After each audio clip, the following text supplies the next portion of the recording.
Alright, so we're going to be talking a little bit more about physical security and cybersecurity in the regulated cannabis market. To give you guys a little bit of background on myself, I originated from Rochester, New York, so I am a Northeasterner with the work ethic, so you guys can rest assured that that's there.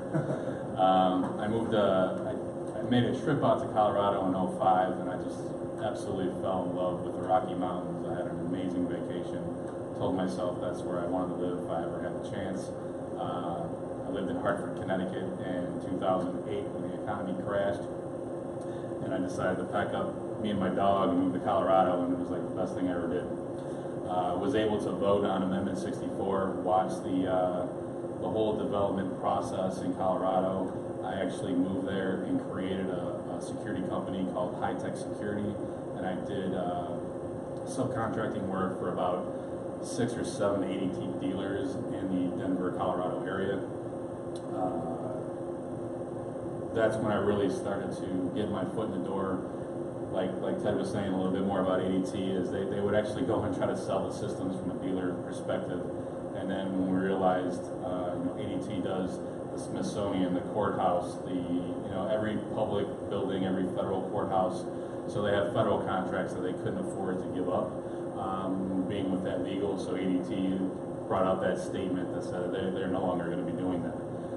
This kind of followed precedents all along from Brinks Armored Car Service to Loomis Armored Car Carriers to almost anybody in the major security industry, from G4S, those big security players. Everybody kind of just made the Heisman move to the cannabis market and didn't service them. So this opened the doors for obviously a lot of people like myself and Ted to kind of see that there was market there. We kind of stepped in and provided that. Through that whole process, I worked for Cannabis Security America, which was the first electronic security company out there, where Ted was on the other end of that, being the competitor with the guard and transportation piece. And that's kind of how we first met each other on opposite ends of the fence. That obviously the relationship got a little bit better down the road. With that, I left Cannabis Security and I opened up Security Grade, which was a full-service security firm. We were in business. We grew that thing to about $2.5 million in revenue out of the first year. With that company, we did applications in Hawaii, Alaska, Florida, Maryland, Illinois, Ohio, you name it, every state that kind of came on board, we did applications for. We actually won in Hawaii, realizing that you can't do much work in Hawaii because the islanders there don't like the people from the mainland. So we just let that ride over there, and we actually done work in Alaska. We have 3 facilities up there that we actually have done all the work. From my techs actually pulling all the wires and programming the cameras. So we're a nationwide company when it comes down to that. My company was then purchased by Helix TCS, which is now the largest publicly traded cannabis security ancillary firm out there today. And I'm going to be stepping away from them here at my end of my year contract, and that's where we're developing another company set piece, because I don't really like the publicly traded route. So that gives you a little bit of background about me. We're talking a little bit more about regulations in the cannabis industry. Obviously, every state is a little different. I mean, we've helped to do with, the Marijuana Enforcement Division in Colorado, which is ran by the Department of Revenue. So a lot of their mindsets is not really around security. It's all about making money and being able to audit them and track them with their cash. So you'll realize that the security world in Colorado is pretty lackluster when it comes down to a lot of the regulations that are written. But with that, since we were the first to do so, a lot of these states copied and pasted our laws and then just kind of tweaked them a little bit here and there. It's kind of, Washington from the Liquor Control Board, Department of Health, you guys have to deal with here, Department of Commerce. I mean, every state's different, so it's kind of difficult from a nationwide company to kind of understand all the different states and nuances. It's really important to discuss security from day one. So if you guys are sitting here in the application standpoint, we want to be able to talk to the architects. We want to be able to help design the system, because a lot of the time the architects just build a facility from the ground up for cost or what you're trying to go after. And there's little areas where sometimes, we call it SEPTED, environmental design around security. And, like at a loading dock as an example, we won't want to put in a full concrete staircase down to a loading dock. It creates like a hidden spot for someone to prey upon you. We'd want to have a floating staircase, one that you can kind of see through. Just little things like that we bring to the table from an architectural standpoint to help and aid in your security process in the line.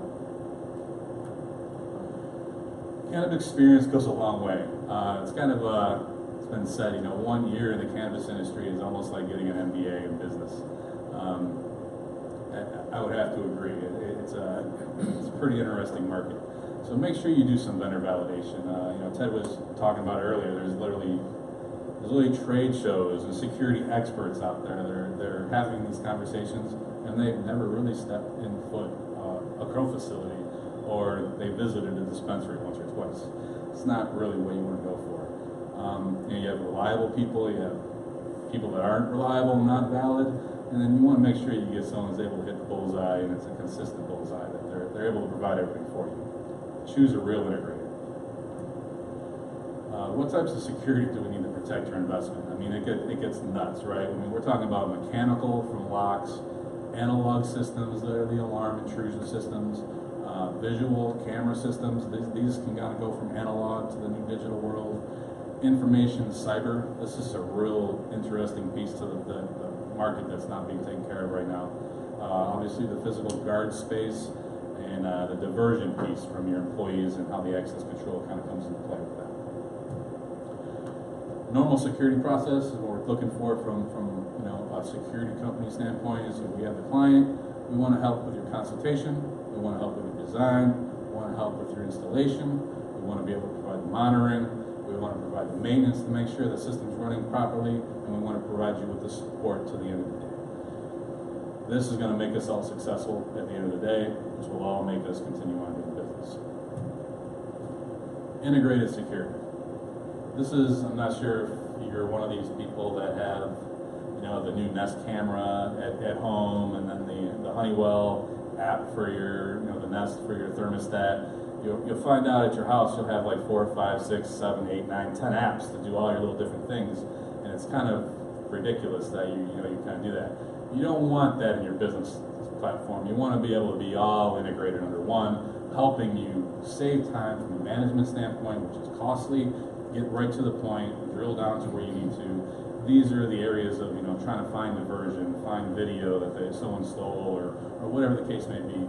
Those systems all should be under one platform. Makes your job a lot easier at the end of the day. It may cost you a little more upfront to have an integrated system, but on the labor perspective, on the end of managing, you're going to save a lot of money. Trust me. Intrusion alarm systems. Every state requires different things. Installed by a professional licensed integrator. You want to be monitored by an accredited monitoring center. You don't want to be, having a $2 a month monitoring rate where someone's looking at a laptop responding to your alarms, and Uncle Louie is falling asleep at night, type thing. Redundant communication paths. You want to have, we obviously have Wi-Fi connectivity through internet now, through alarm systems. But we also have GSM capabilities, which is basically like your own little cell phone. Back in the day, it used to be connected to your landline, hardline phone. Since hardly anybody has a landline phone these days, we want to make sure that we have internet, and we want to have a GSM path. So just in case the internet dies or the cell phone tower goes down, we have a redundant path to that. Silent panic alarms and duress code procedures.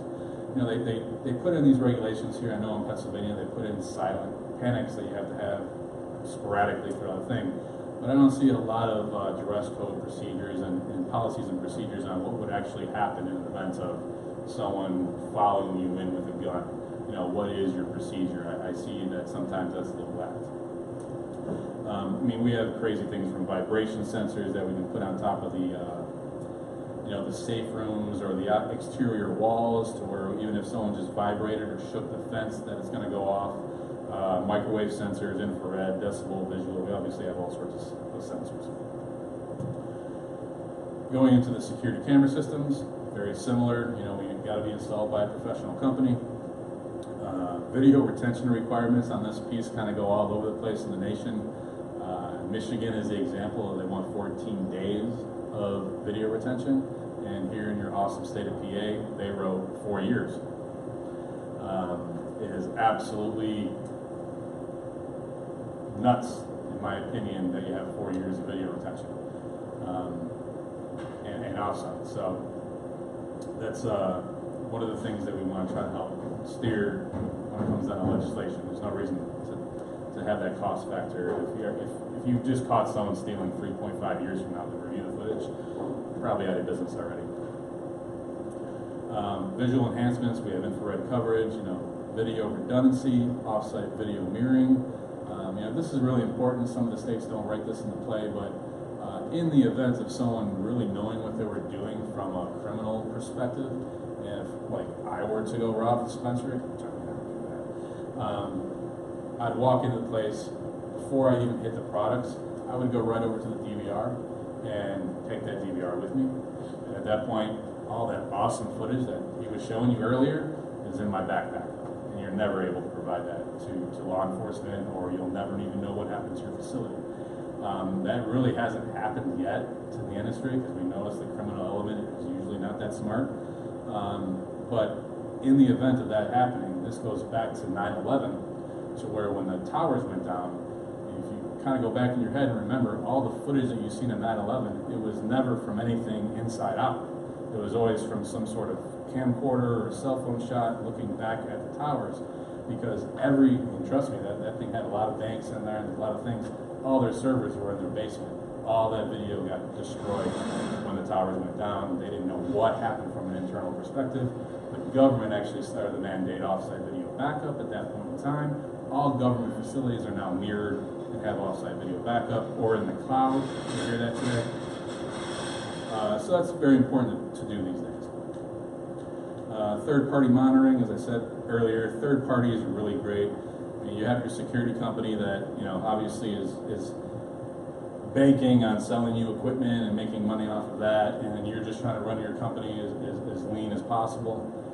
It may not be bad to get penetration tested, or just have a third party come in and see exactly what you had done is what they said to do, because a lot of the times customers aren't with that technical mindset. They don't really know what they bought. They think they bought what they said they bought, and sometimes they don't have it.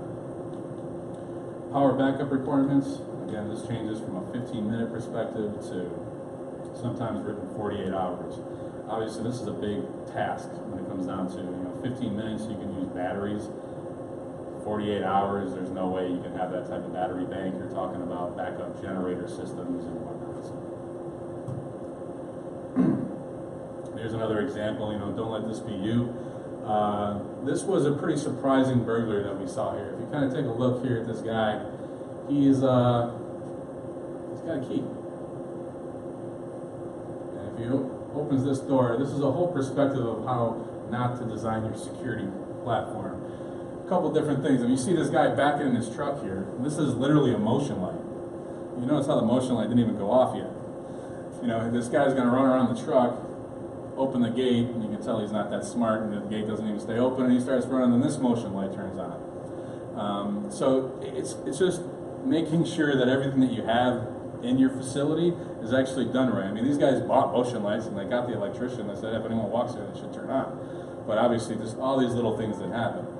This is a really secure door. If you can tell here, this is a Trident 5-point locking door. Really great, as long as you don't have a key to it. So one of the things that we realized that actually happened with this burglary is every facility, when you walk up to the outside of it, they have a box that's near the front door. It's a little black box around this big, and that's what they call the Knox box, K-N-O-X, and it's for the fire department.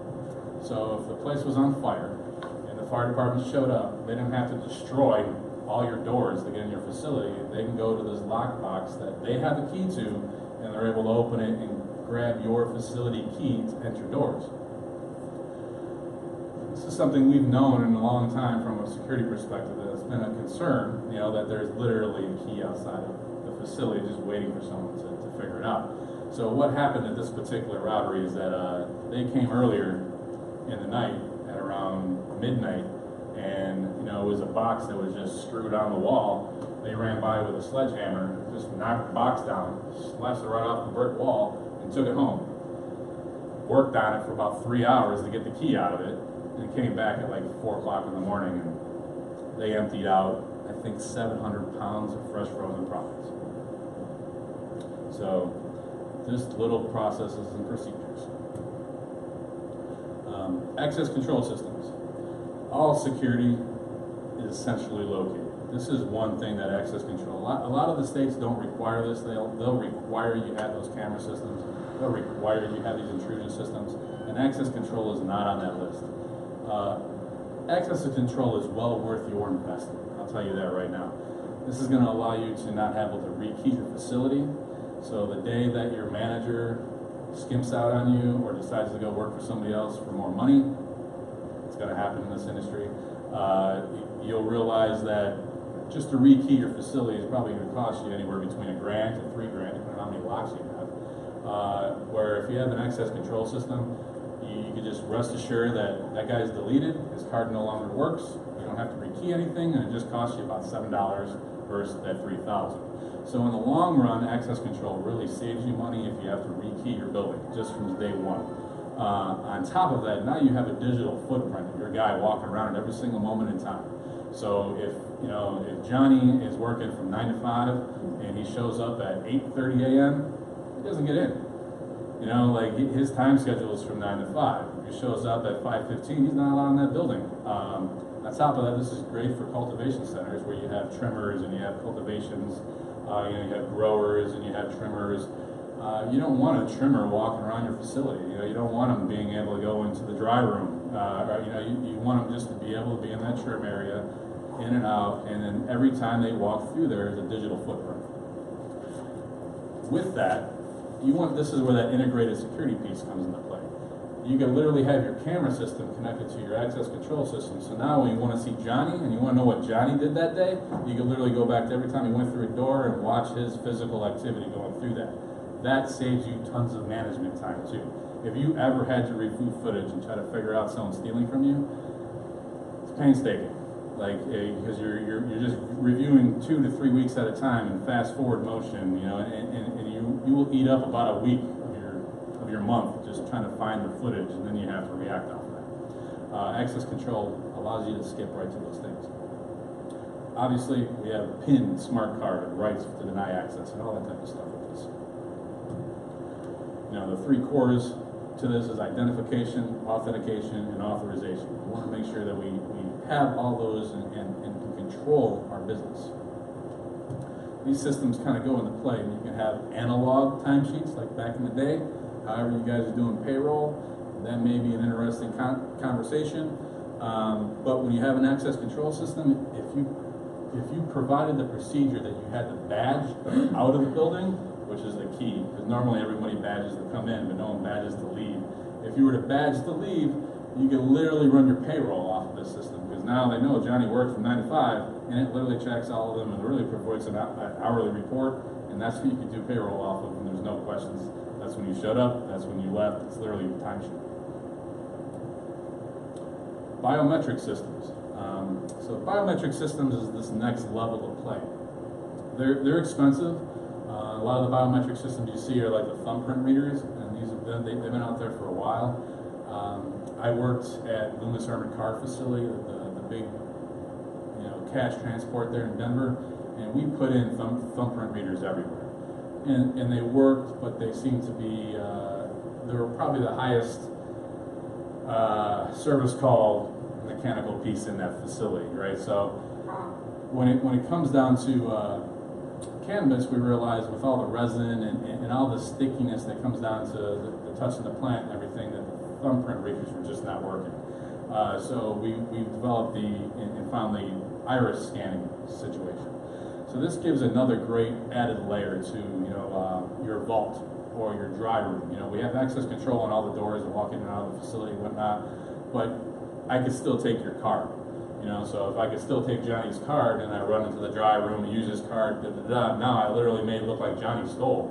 Because if you roll back that footage, right, Johnny's card in that room, and Dave went in there, and actually took something. Where this allows you not to have someone steal your card. So now you're using your eyeballs. So you can literally use your card, and then you rub and you scan your eyes. And at that point, no one is stealing your card, no one is stealing your credentials, and you have added layers of security. These are in place right now. We have them in Colorado. Illinois actually required them. And yes, they actually do scan your eyeballs. Preventing diversion. Access control is doing that, right? It allows you to go back in time and see if someone's taking something from you and allow you to be able to track that a lot easier. This is an example of something shady.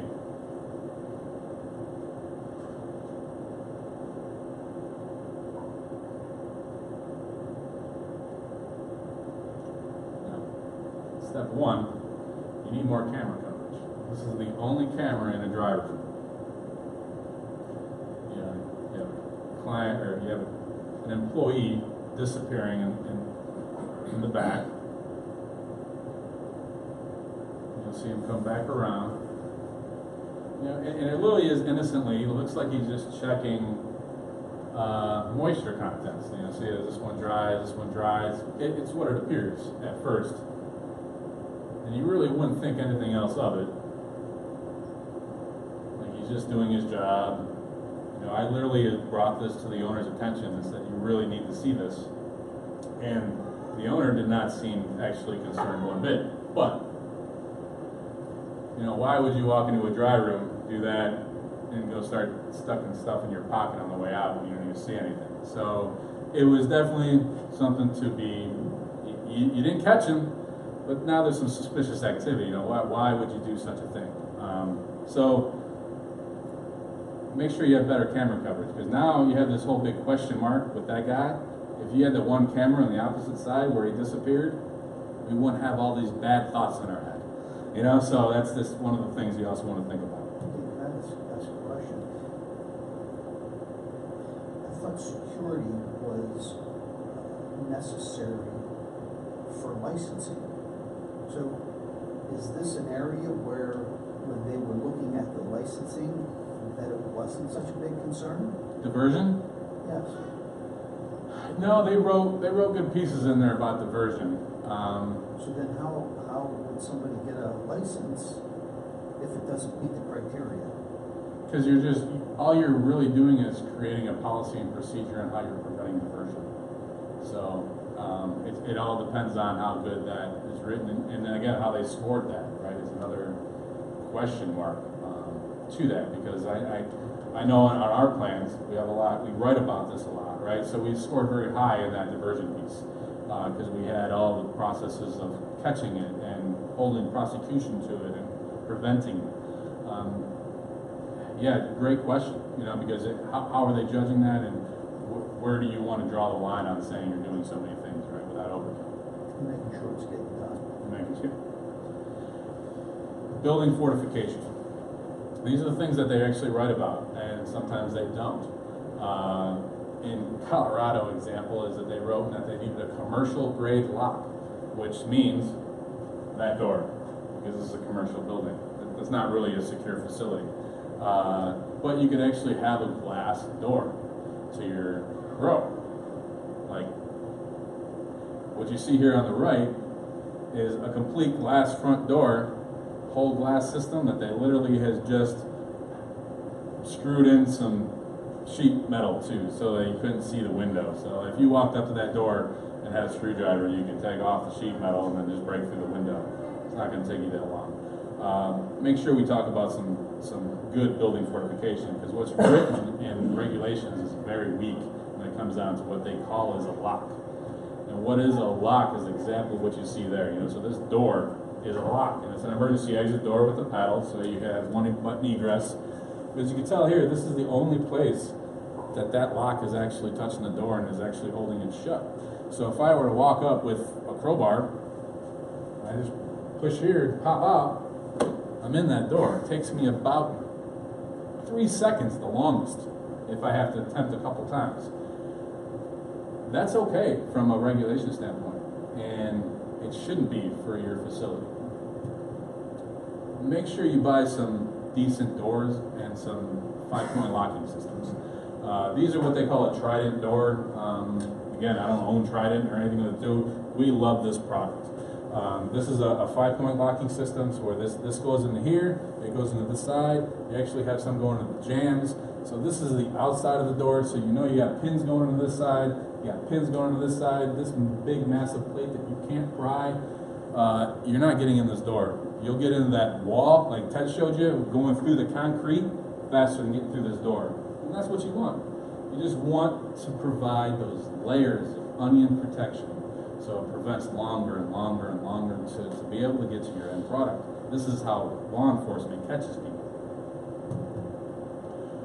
Some states even require window bars, and the next level of putting thorny bushes under it. Illinois wrote that in the laws. They literally had to have thorny bushes or rose type bushes underneath any type of window application or anything, which was ingenious. That was like one of the only states that I actually saw that written in, and it's an amazing thing. Landscaping is a security deterrent. It can work. Often the states require a lot of uninterrupted power supply. We kind of touched upon this earlier, but this is, UPSs. Some ask for 4 hours, some ask for 48 hours.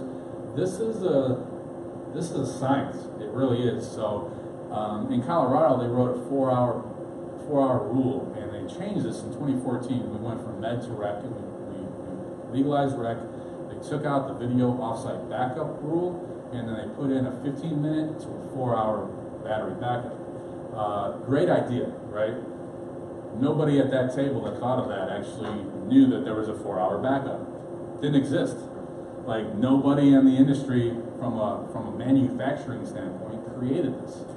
Everybody just had those Minutemans and those other things that you could buy at Best Buy or whatever else for your computer, but it gives you about 15 to 20 minutes. I mean, 4 hours is a pretty big test. That's like a car battery or a couple car batteries of how many cameras you have. So, we actually had to go out and design a system with these battery packs and this UPS, and this is the lab that I had to go down to and test all the modes and the draw, just so I could get a 4-hour battery backup. And then I was like, that was my secret sauce in Colorado for a while. I was the only one providing a 4-hour backup because someone wrote a reg that didn't exist, and I had to make it happen. It's kind of crazy. Signage. It's amazing how you'll get fined for signage. Like, one of the things that these officers are good at is, or the inspection people, to allow you to open, is they just look at basics. They'll look at your camera views. Like, they don't even know how your camera system works. They won't even ask you to play it back, but they'll go in and say, those couple of views you need to change. I need to have a better view. And then your signage is wrong. You don't have the right type of sign. It's not the right size. It doesn't have the right verbiage on it, type thing. Every state's different on their verbiage on that. Just make sure you have the proper signage. It's a real easy finding. Perimeter protection, obviously, this goes into a lot of the place when it goes into cultivation centers and especially greenhouses. This is the next phase of our industry right now. We all know that greenhouse is going to kind of be the wave of the future when it comes down to being able to grow this stuff affordably. Make sure we have good perimeter protection. We can come up with a whole bunch of different ways. Sally ports is what you kind of see here. Is a Sally port is designed to where it's like a man trap, to where you just don't have one door. It's literally like this is like a man trap. So there's 2 doors where if I have a gate here and I have a gate there, this gate opens up, allows me to drive in. This gate closes, that gate opens, allowing no one to tailgate in there. So it's the type of thing also you want to provide in like your entrances and stuff like that. If you have a cultivation or a dispensary, you don't want to have a congregation in your waiting room, one at a time, because if something went down and you had all those people in there, you're unmanned.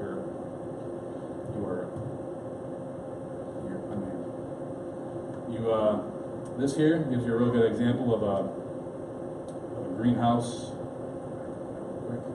This is an outdoor grow in the mountains, as you can tell. So this is a pretty good example of a difficult area to protect.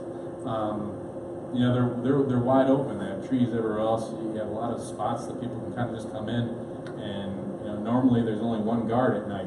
They can't afford to have 4 or 5 guys sitting there, waiting for something to happen. So usually just one guy, And burglars don't come in ones. You know, they usually come in 2, 3, 4, 5s. So you're already, you know, outmanned when you're sitting there. So you really have to rely, even from a guard standing there, and if a guard is there, he needs to rely on technology to help aid his life and make sure your product is safe. License plate recognition. This is a pretty cool thing if you had a high traffic store, because if we had a license plate camera outside of your store, or even if you had a cultivation road or whatever, these systems could actually put black labels on these things. So every time a car drives by, it's recording the license plate. Why is this good? I mean, if there was ever an event, you know, at least they can track back the car immediately right to where it came from, whatever. If it was stolen, that still helps that process of figuring out what happened. But you could also put on a blacklist. So say, for instance, you just had to fire a disgruntled head grower, and you're really worried about what he's going to do. He's going to come back and like turn off my power at night and try to sabotage the air conditioning because he's mad at me. And there's some crazy things that happen up there. You could put this on the blacklist, where now if any one of those cars that you know he has pulls up in that area, it sends off an automatic alarm that that car doesn't belong in that area. This really comes into play. We did this for the school systems, the Cherry Creek School District. We're trying to implement this in for Amber Alert. Literally, when there was an Amber Alert put out, you notice that they just put on Amber Alert with a car, the license plate number, and the description. If we have that license plate number and we put this into this license plate recognition software, and this is what the state has, anytime you drive up and down the Easy Pass highways or the paid highways, they're taking pictures. It automatically coincides that system and kind of pinpoint exactly where that amber, you can catch this guy now if he drove by any one of the 75 schools in that 5-mile radius. You know, so it's kind of a, technology is, Big Brother is watching, and it has the ability to catch you. Storing product. This is the safe we install. It would be nice, but yeah, no one really has that type of vault, and neither does Loomis, I can tell you that. Product storing, you know, vaulting is very important. In Colorado, we've seen the influx of whoever owned a gun safe company probably made out pretty well. Everybody bought a gun safe, and gun safes are meant for guns. You know, they have a felt lining on the inside. They hold humidity. They hold bacteria. They're really not intended to hold your product. That's supposed to be awesome and good for everybody. On top of that, they're not very secure. I mean, the door is real difficult to get into. That's how it's designed. But the side of it, you can kind of see here, the one on the right has literally been entered with an axe. So it was like, you know, medieval type of getting into a safe. You just went to the side of the safe with an axe. This gives you an example of what a gun safe is. It's just a thin piece of metal on the sides. Even if this door is a bulk load, you're looking at 18 gauge steel on the right side of the safe, the back side of the safe, the left side of the safe, the top of it. It's really not a very good piece of safe equipment. What you want to do is build a vault. You can do this for the cost of really not being that much. If you're in your construction, you know, what you see here is they just did some concrete reinforcement. You know, again, in Illinois, they mandated this vault system to have 6-inch walls, concrete, and it has to be an interior room of the facility, so you're not up against an exterior wall. You know, they thought about this a little bit more than, say, Colorado, where they have no real, there's no laws written around a safe room. Like, you can do whatever you want as long as it's behind a closed door and it has a camera on it. Build a vault. It'll be worth it in the long run, trust me. The security cycle. You know, from a security company, again, we want to be able to go in from the consultation side. We want to be able to talk about SOPs and design. And then that goes into the fact of then the alarm systems, the camera systems, the access control systems, your encryption to this stuff as well, because this is the next piece that you want to make sure when you go through all this work, you want to don't have your information just publicly getting beaconed to the public internet. Monitoring, offsite backup. You know, we have service testing. This goes into the piece of now you're operating, and now you have to have an armed guard, and you have to have some transportation. You have to have those policies and procedures. We can do the license plate tracking. data health reporting. You know, that's basically touching base on all your electronics and letting them touch base with a health report, letting the service company know that some things may not be operating properly. You know, for instance, everyone things running off of a computer and a hard drive. All these systems actually can tell you the temperature of the hard drive, how it's running, and its speed. We can actually tell you when something is about to break. You know, we can kind of see that pattern and go, hey, this one DVR out of your 5 is not operating at its maximum capacity. You may want to service that. This all goes back to a secure operations center. Who is actually watching over you, right? So this is one of the things in Colorado where this was it. We own a security company, and I did all these systems, and obviously had really great relationships with the clients, and probably getting called every time that happened. You saw everything on the news, right? Every time that happened, that was my phone ringing at 4 o'clock in the morning or 3:30 in the morning or whatever the case with that angry client, because I had to go out there, I had to pull the footage, I had to go replace the door that they broke into, I had to go do this, I had to go do that. And of course, when I showed up, man, that's when the venting starts, right? Because I show up and even though I'm not the reason that they got broken into, but man, they're letting me know all the heartache over why they got broken into. And I got sick of it, you know. It was like I try to do so hard to prevent the crime, and then I'm having to sit there and deal with the crime constantly. It was, how can we stop doing this? So we decided to create an operations center. And with that, we have now guards that have the capability of sitting there and watching over your facilities at night, instead of having Uncle Louie parked outside. And honestly, Uncle Louie can still be parked outside, because if he needs a job, and that's fine, that's fine.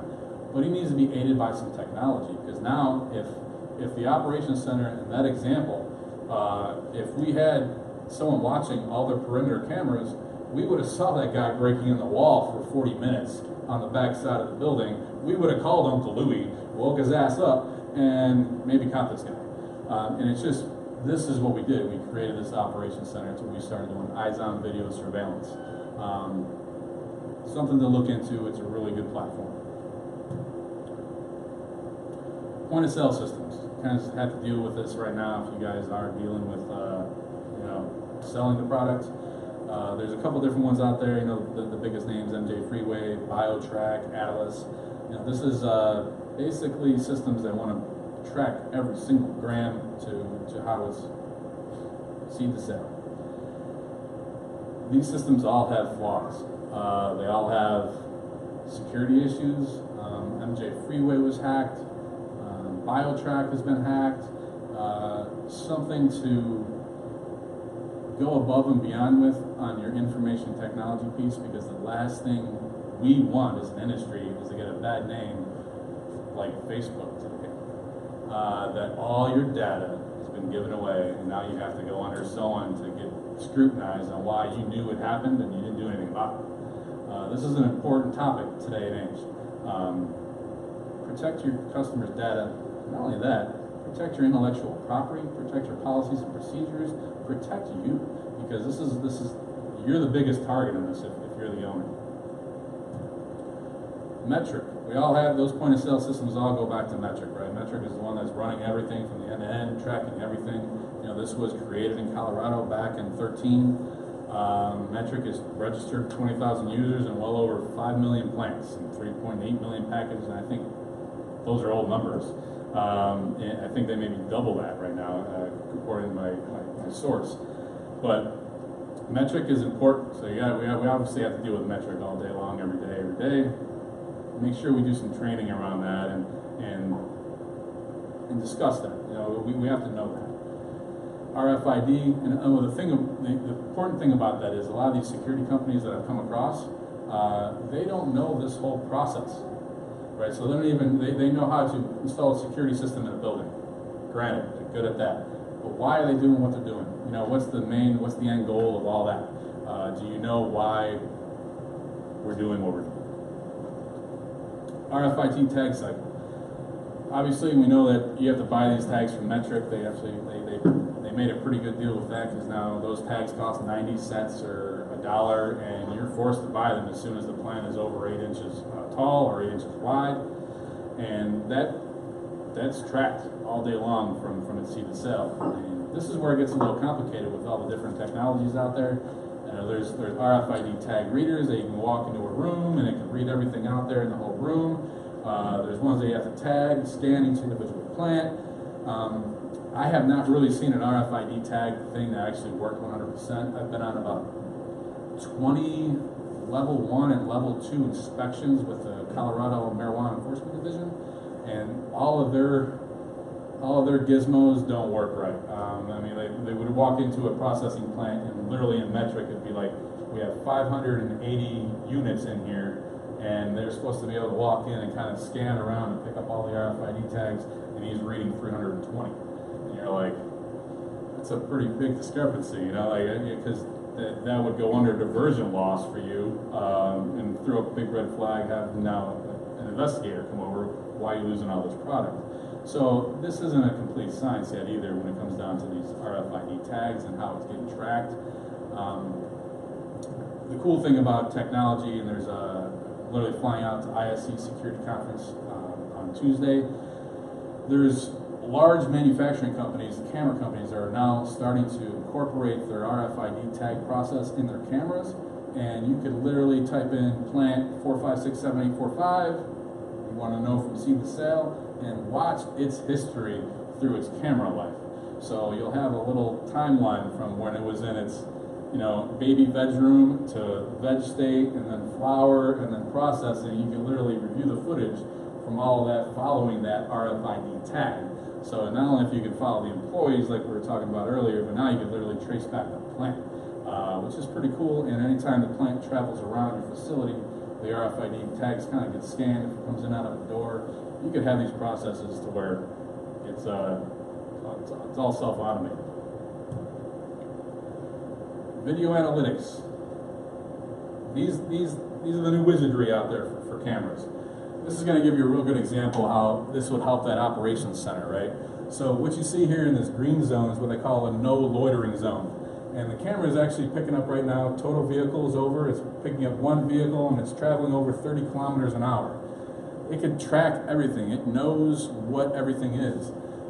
What's going to happen here is there's going to be a group of people that start coming across this crosswalk, and you'll see a car coming down. It's going to tell you how fast that car is traveling. It knows it's a car.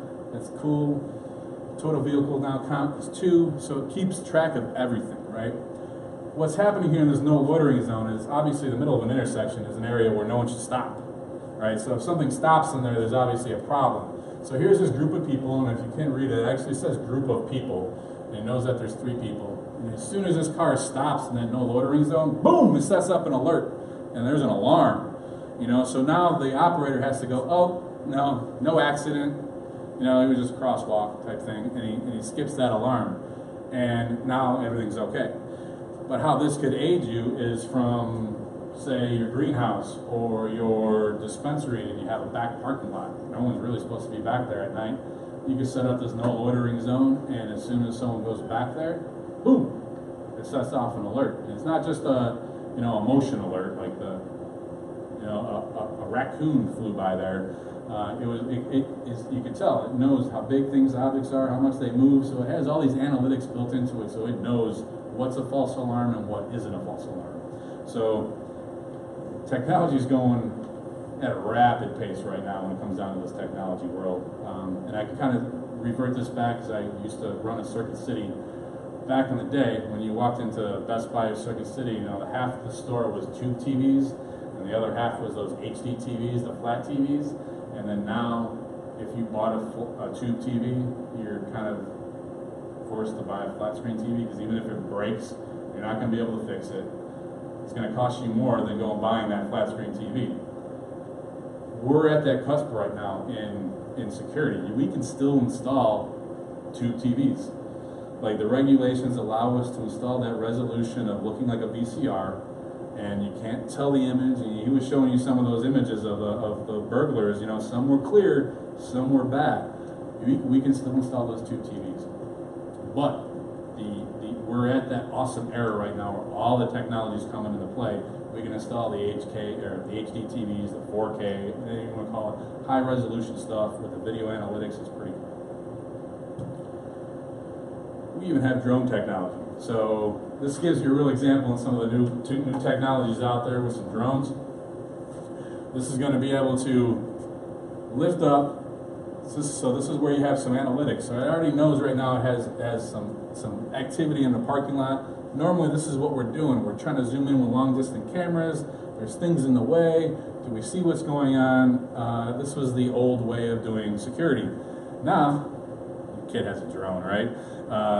This is how we can do it now. We can literally set off if we had a perimeter protection on a large facility, greenhouse area. You know, this is happening a lot now in the energy sector, to where if anything happens, we can literally launch a drone that's automated on a charging platform, and it can go out and trace an object down and follow it. So if this person's running from you, it'll literally follow them to their car, get their license plate number, and watch them drive away. No one can outrun the drone. It's really